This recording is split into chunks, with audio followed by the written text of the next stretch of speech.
தமிழ்நாட்டு பெண்கள் வந்து டேஞ்சர்ல இருக்கிறாங்கன்னு குறிப்பிட்டீங்க. ஃபார் இன்ஃபர்மேஷன் 2022 என்சிஆர்பி டேட்டா படி இந்தியாவிலேயே அதிக பாலியல் வன்புணர்ச்சி நடக்கிற கிரைம் ரேட் 100 வகை இருக்கு. நான் சொல்ல அதிக பெண்களுக்கு எதிரான பாலியல் வன்புணர்ச்சி நடக்கக்கூடிய டாப் 5 மாநிலங்கள் ராஜஸ்தான், உத்தரப்பிரதேஷ், மத்திய பிரதேஷ், மகாராஷ்டிரா, ஹரியானா. அஞ்சுமே பிஜேபி ஆள மாநிலங்கள். பாலியல் வன்முறை ஒரு மாநிலத்தில் நடந்தா அதை ஆதரிச்சு பேசுற கட்சி இல்லைங்க பிஜேபி. நான் சொல்றது அது இல்ல சார். நீங்க ஆதரிக்கிறீங்கன்னு நான் சொல்ல சார். இந்தியாவிலே அதிகமா நடக்கக்கூடிய 5 மாநிலங்கள் பட்டியல் போடுறேன். 5லயுமே பிஜேபி ஆளுந்துட்டு இருக்கு. டாப் 5 5லயுமே பிஜேபி ஆட்சிக்கு வந்ததுக்கு அப்புறம் அப்படி இல்ல.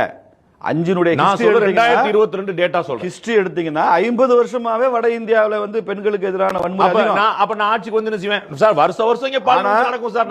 நடக்கும் சார். அது வந்து டிராஸ்டிக்கா நாங்க குறைக்கிறோம். உத்தரப்பிரதேசம் எடுத்தீங்கன்னா நான் சொல்லி முடிச்சிடறேன். உத்தரப்பிரதேசம் எடுத்தீங்கன்னா நீங்க ஹிஸ்டரியே எடுத்தீங்கன்னு சொன்னா இந்த மாதிரி கூட்டு வன்புணர்வு, பாலியல் வன்முறைன்னு பெண்களுக்கு எதிரான கொடுமைகளும் அநீதிகளும் உச்சத்தில் இருந்த மாநிலம். நம்பர் 2 ஸ்டேட் இன்னைக்கு வந்து கடுமையா நம்பர் 2 ஸ்டேட் டிராஸ்டிக்கா குறைஞ்சிருக்கு. பாப்புலேஷன் பாருங்க சார். பாப்புலேஷன் வைக்கல சார். பாப்புலேஷன் பாருங்க. நான் பாப்புலேஷனே